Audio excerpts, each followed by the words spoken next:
الحمد للہ وحدہ والصلاة والسلام علی من لا نبی بعد صلاة تقول للنجاة وسیلہ ولعلو الدرجات کفیلہ.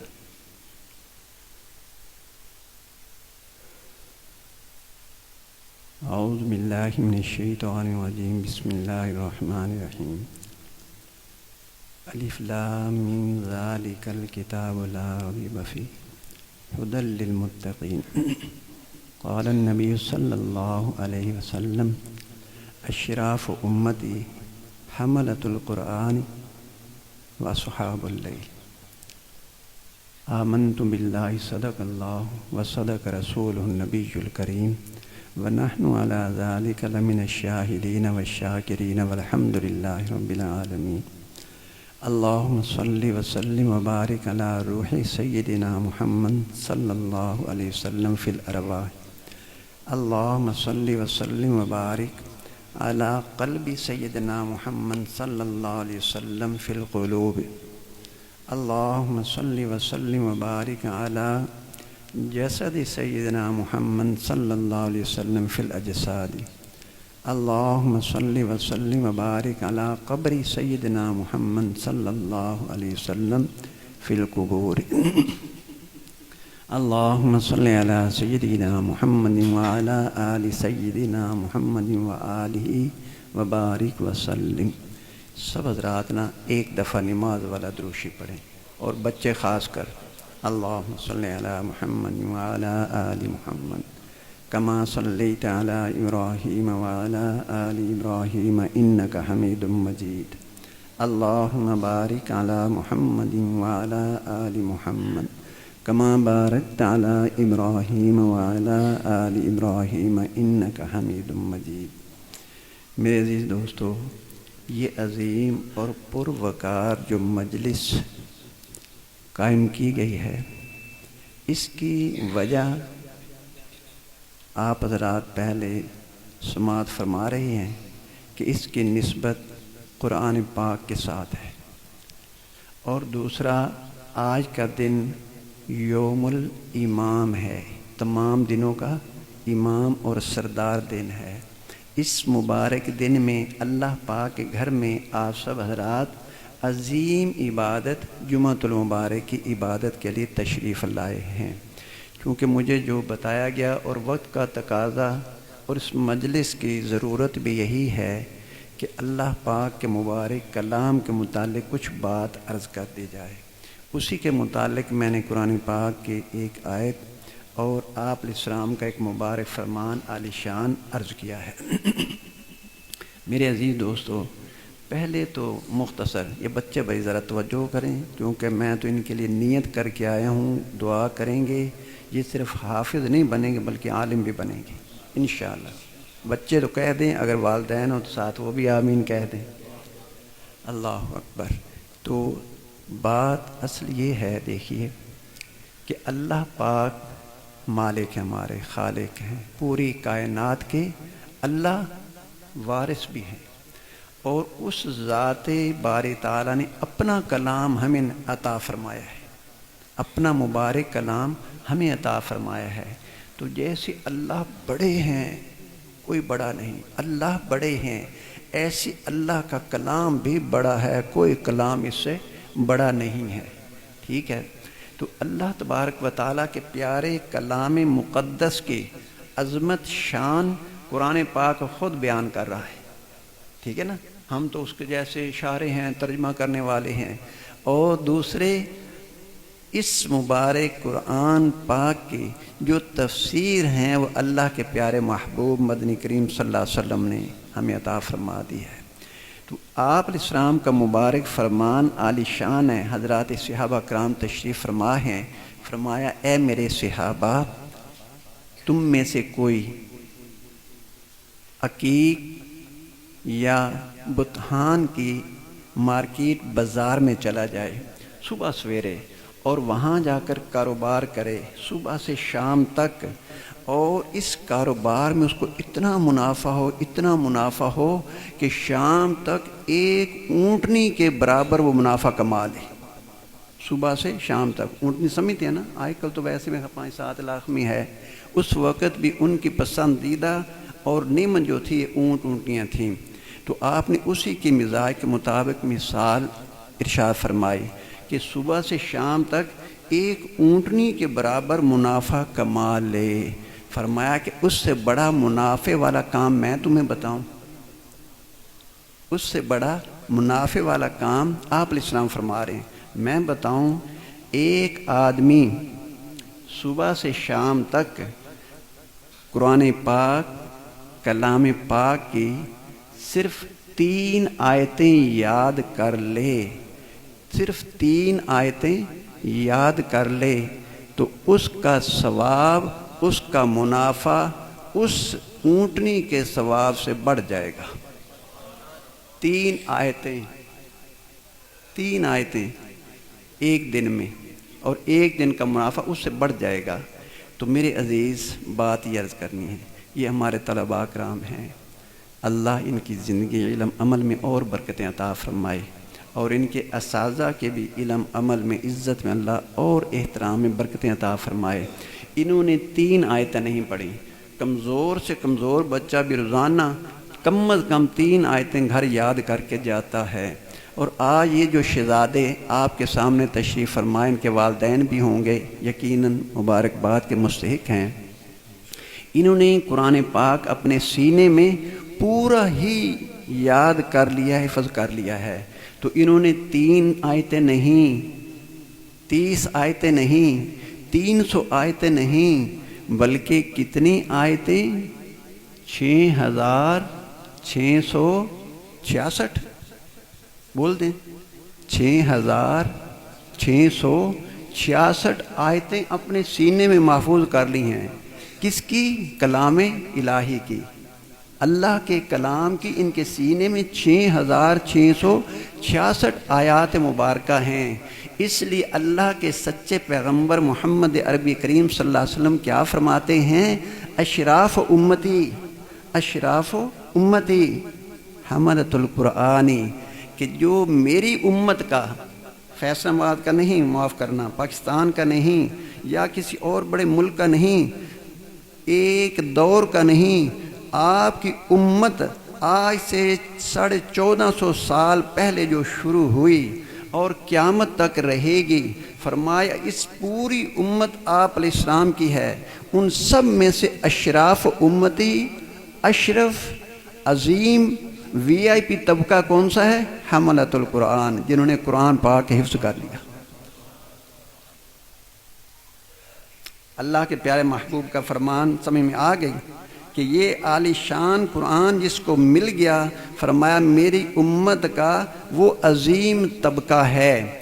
اب ان بچوں کے لیے ہمارے بھائی نیازی صاحب، انعام اللہ نیازی صاحب، اس سے بڑی تقریب کا اہتمام کر دیں، اس سے اور بڑی، میں تو کہتا ہوں پورے فیصل آباد کو اگر سجا کر رکھ دیں کہ آج ہمارے بچوں کا قرآن پاک مکمل ہو رہا ہے، ہمارے ادارے کو آج یہ اتنی بڑی سعادت مل رہی ہے، تو میں کہتا ہوں وہ بھی تھوڑی ہے، وہ بھی تھوڑی ہے۔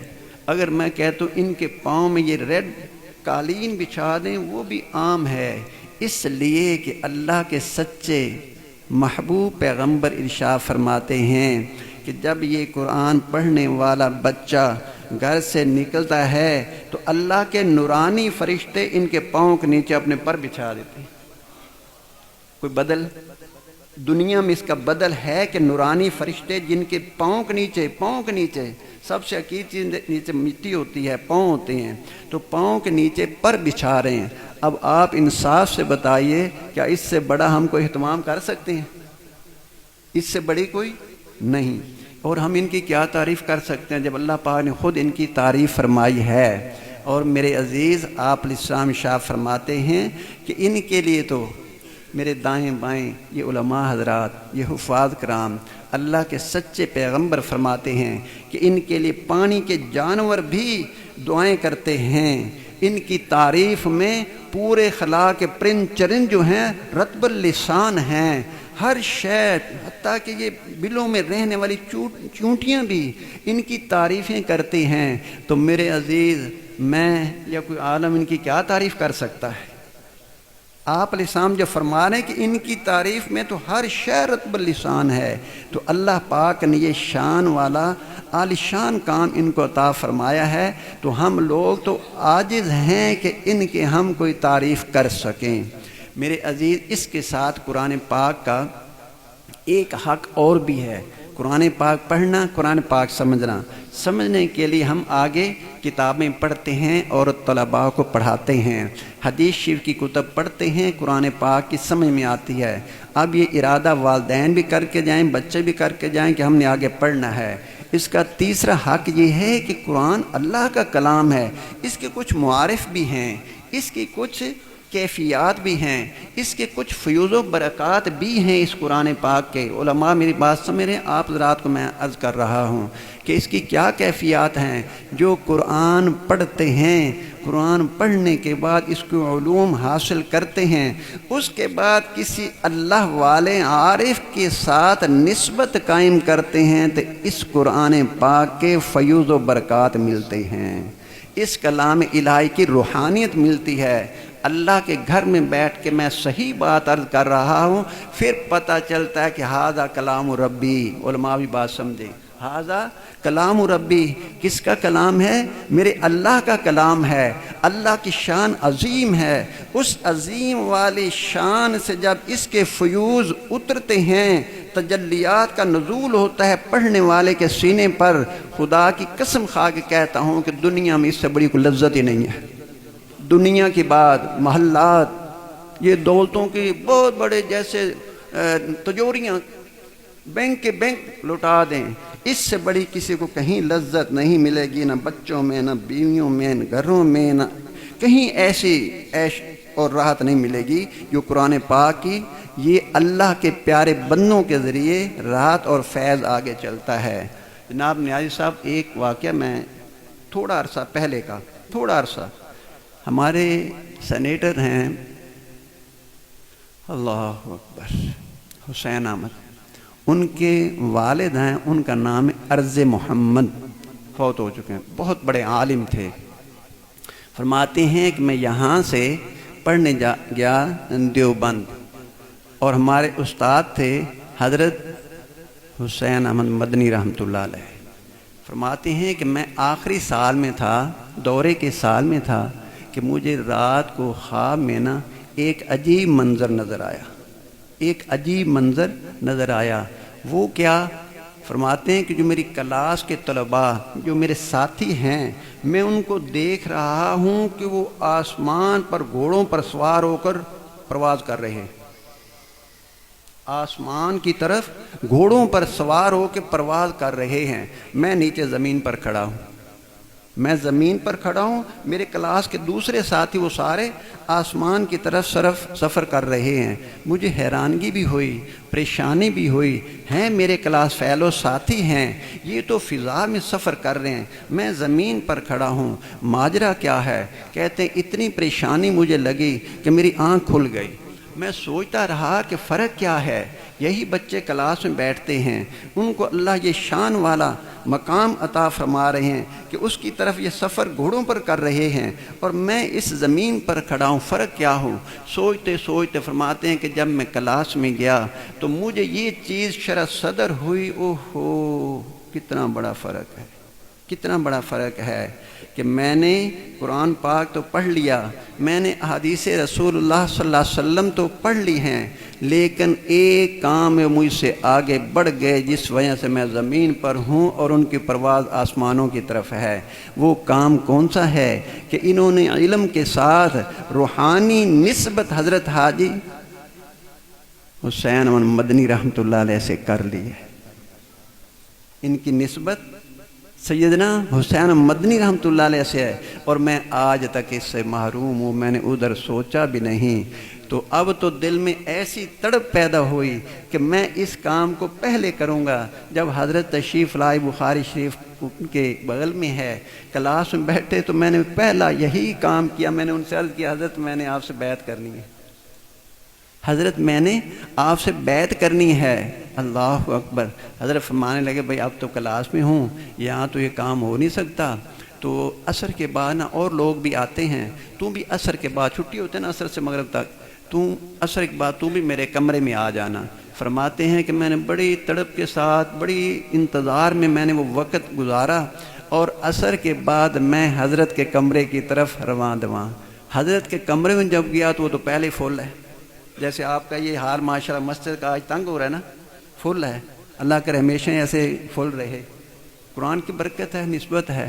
فرماتے ہیں کمرہ جو تھا وہ سارا فل تھا، تو میں پیچھے بیٹھ گیا، پیچھے نا ایک کونے میں بیٹھ گیا۔ تو اب حضرت نے کچھ ذکر اذکار اورات تلقین فرمائے، اور اس کے بعد فرمایا کہ یہ کپڑا جو تھا نا، یہ کپڑا یہ ایسے دیا کہ بھائی یہ سارے پکڑ لیں اور بیت کے کلمات آپ ادا کر لیں۔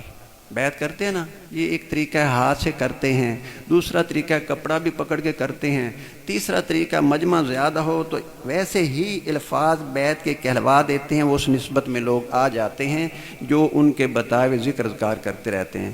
اب حضرت نے ذکر اذکار بھی بتا دیے، اور اس کے بعد وہ کپڑا پھیلایا بیت کے، سب حضرات اس کو پکڑ لیں، بیت کے کلمات میں ادا کروا دیتا ہوں۔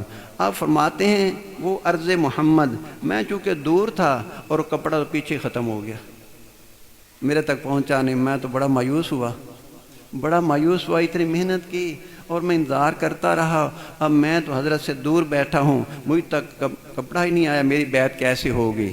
فرماتے ہیں کہ جیسے حضرت کے سب حاضرین ناظرین پر توجہ تھی، تو حضرت نے اپنا جو رومال تھا نا، یہ جو کندھے پر رکھتے ہیں بزرگ حضرات، وہ رومال ایسے اکٹھا کیا تو ایسے میری طرف پھینک دیا۔ فرماتے ہیں کہ وہ رومال آ کر میرے سینے پر سیدھا لگا، اور رومال آتے ہوئے لگتے ہوئے تو دیکھ لیا، اس کے بعد مجھے نہیں پتا کیا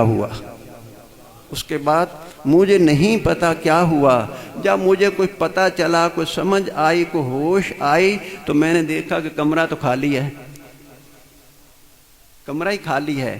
وہ کیا چیز تھی؟ وہ پہلی نظر میں وہ اس نسبت کے ساتھ جب ان کا قلبی ایک تعلق بنا، تو وہ جو پرواز ان کے پاس نہیں تھی، اللہ پاک نے وہ روحانی پرواز ان کو بھی عطا فرما دی۔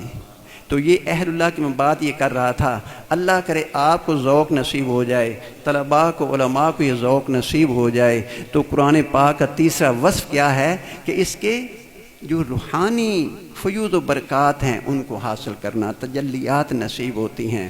تو میرے عزیز، قرآن پاک تم ایسے سمجھیں کہ اب یہاں پڑھا جا رہا ہے، یہ تقریب سجائی جا رہی ہے، یہی تقریب کل قیامت والے دن بھی سجائی جائے گی، جب سب لوگ جنت میں چلے جائیں گے نا، اللہ سب کو لے جائے۔ یہ ہمارے نیازی صاحب نے یہ اتنا بڑا مجمع جمع کیا، ماشاءاللہ ان کی اصل محبت ہے۔ میں نے پچھلے غالباً دعا کے وقت یہی عرض کی تھی، اور بلکہ میں نے حسرت کے ساتھ یہ بات کی تھی کہ اللہ کرے ایسے بیٹے ہوں جو والدین کے ساتھ قرآن پاک کی ہمیشہ آواز بلند کر دیتی ہیں۔ والدین کی قبریں ساتھ ہیں تو انشاءاللہ یہاں جتنا وقت نمازیں ہوتے ہیں، قیامت تک یہاں مسجد ہی رہے گی، مدرسہ ہی رہے گی، تبدیل نہیں ہوگی انشاءاللہ۔ تو قیامت تک ان کے والدین، ان کے بھائیوں کو اس کی یہ مبارک آواز سنتی رہے گی نا، ان کے کانوں میں جاتی رہے گی۔ تو کتنا عالی شان ان کا یہ فیصلہ ہے کہ اپنے پیسے کو یہاں لگانا ہے۔ بلکہ اس سے زیادہ مجھے اور خوشی ہوئی کہ ساتھ ماشاءاللہ طالبات کے لیے بھی اتنا عظیم الشان خوبصورت ادارہ انہوں نے تعمیر کر دیا ہے۔ جیسے کہتے ہیں نا، لوگوں کو تو وہ شوق ہوں گے کہ ہم ٹرانسپورٹ آگے بڑھائیں، ہم اپنے بینک بیلنس آگے بڑھائیں، ہم اپنی پراپرٹی بنائیں، لیکن الحمدللہ ان کو شوق ہے کہ ہم اللہ کے قرآن کے ادارے آگے بڑھائیں، ہم مسجد آگے بڑھائیں، اور اس کو ایسے تزین کریں، خوبصورت بنائیں کہ آنے والوں کو یہاں شوق اور راحت نصیب ہو۔ اللہ کے ہم سب کو یہ شوق لگ جائے، ہم بھی ان مساجد کے مدارس کے معاون بنتے رہیں، اور تیسرے نہ بنیں، یا قرآن پڑھیں یا پڑھائیں، یا ان کے معاون بنیں اور ان کے مخالف نہ بنیں۔ تو بات یہ عرض کر رہا تھا کہ جب سب لوگ جنت میں چلے جائیں گے تو اس وقت اللہ پاک کی طرف سے یہ فرمان عالی شان جاری ہوگا۔ بات آخری، بیان لمبا نہیں کرنا، آخری بات مجھے جو تقریباً اندازہ بتایا گیا نا 1:45 کا، تو انشاءاللہ اسی میں ٹائم پورا ہو جائے گا۔ تو جب سب جنتی جنت میں چلے جائیں گے نا، تو اپنی راحتوں میں مصروف ہوں گے، عیش میں مصروف ہوں گے، وہاں کام نہیں ہوگا، وہاں تو ماشاءاللہ عیش ہی عیش، راحت ہی راحت، وہاں تو ذوق ہی ذوق ہوگا۔ اللہ سب کو لے جائے تو سارے جنتی اس میں مصروف ہوں گے۔ اس وقت اللہ تبارک و تعالیٰ کی طرف سے یہ اعلان ہوگا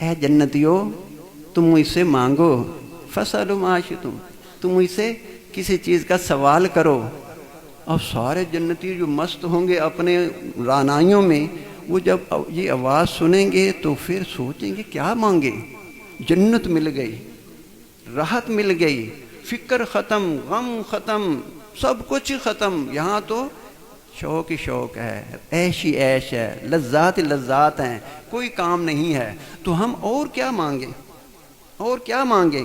تو پھر آپس میں سوچیں گے کہ یار جب دنیا میں کوئی ہمیں کام کی مسئلے کی ضرورت ہوتی تھی تو ہم کہاں جاتے تھے؟ اللہ کے فرمان کے مطابق فَاسْأَلُوا أَهْلَ الذِّكْرِ إِن كُنتُمْ لَا تَعْلَمُونَ، ہم کہاں جاتے تھے؟ وہ اللہ پاک کا سبحان، میں خیال ترجمہ کر دوں کہ اللہ پاک کا سچا قرآن کہہ رہا ہے کہ اگر تمہیں کوئی مسئلہ پیش آ جائے جس کا تمہیں پتہ نہ ہونا تو تم اہل علم کے پاس جانا، علماء کے پاس جانا، وہ مسئلہ پوچھنے کے لیے۔ یہ موبائل نہیں نکال لینے بلکہ ان کی خدمت میں حاضر ہونا ہے۔ اللہ پاک کا فرمان ہے فَاسْأَلُوا أَهْلَ الذِّكْرِ إِن كُنتُمْ لَا تَعْلَمُونَ، کہ کوئی مسئلہ درپیش آئے جس کا تمہیں پتہ نہیں تو تم اہل علم کے پاس جاؤ، علماء کی خدمت میں جاؤ، وہ تمہیں مسئلے کا حل بھی بتائیں گے اور اس کی ضرورت بھی پیش کر دیں گے۔ تو اب وہ جنتی سوچیں گے دنیا میں تم علماء کے پاس جاتے تھے، تو اب اللہ پاک فرما رہے ہیں فَاسْأَلُوا مَا شِئْتُمْ، کہ تم کیا چاہتے ہو تو ہم کیوں نہ علماء کی خدمت میں جائیں۔ وہ اپنے علاقے کے علماء کی خدمت میں جائیں گے، جا کر عرض کریں کہ اللہ پاک یہ فرما رہے ہیں کہ میرے بندو تم مجھ سے سوال کرو، تم کچھ اور مانگو میں تمہیں عطا کر دوں۔ تو اس وقت علماء فرمائیں گے کہ اللہ پاک کا مبارک فرمان عالی شان ہے کہ میں جنت بھی عطا کروں گا، اپنے پیاروں کو جنت بھی عطا کروں گا، حل من مزید، اس پر مزید نعمتیں عطا کروں گا۔ تو یہ مزید نعمت جو ہے نا وہ ایک ہی ہے، اللہ کا دیدار مانگ لیں۔ جنتیوں سے کہا جائے اللہ پاک کا دیدار مانگ لیں۔ جب وہ جنتی اللہ سے عرض کریں اللہ اپنا دیدار کروا دیجئے، تو جب ایسی کوئی بڑی محفل بڑا کام ہو نا، جیسے یہ تقریب سجائی گئی ہے، تو ایسے اللہ تبارک و تعالیٰ ایک دعوت کا اہتمام کریں گے۔ اور دعوت کہاں ہوگی؟ نہر کے کنارے۔ نہریں کون سی؟ دودھ والی، اور پانی بھی وہاں تو جیسے کہتے ہیں کہ دودھ سے سفید اور شہد سے میٹھا۔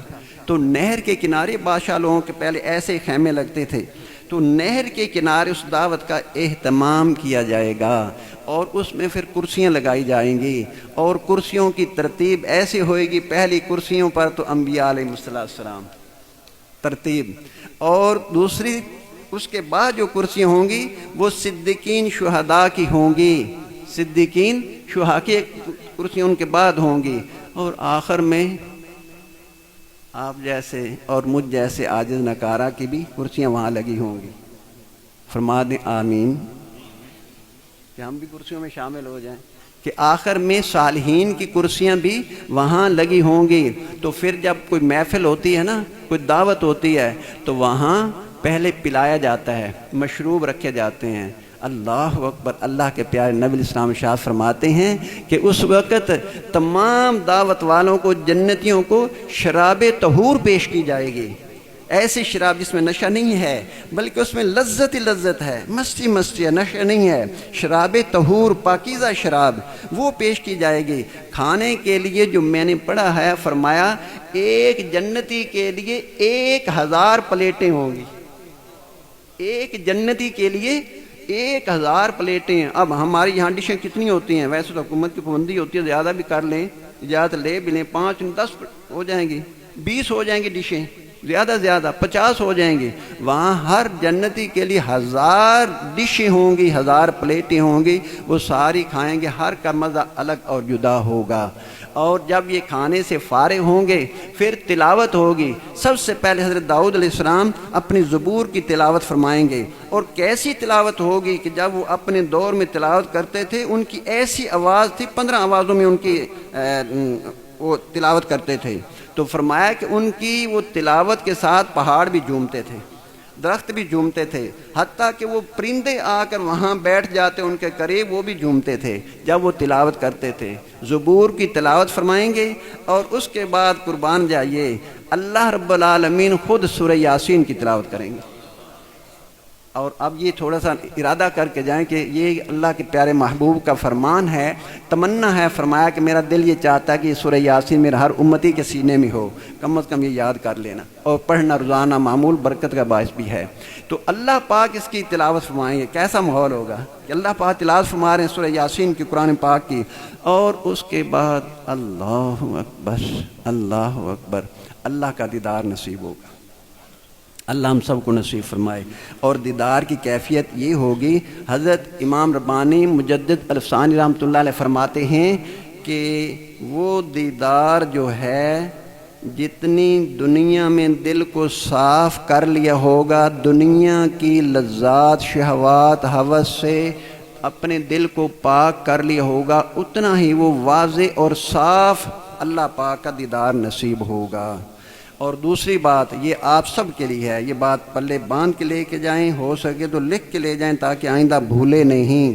حضرت شیخ الاسلام مفتی محمد طیب صاحب رحمۃ اللہ علیہ فرماتے ہیں کہ اس وقت جو ترتیب ہوگی بیٹھنے کی، فرمایا سب سے قریب اللہ پاک کے ان کو جگہ ملے گی جو جمعے والے دن جلدی آتے ہیں، امام کے قریب بیٹھ کر اس کی باتیں سنتے ہیں۔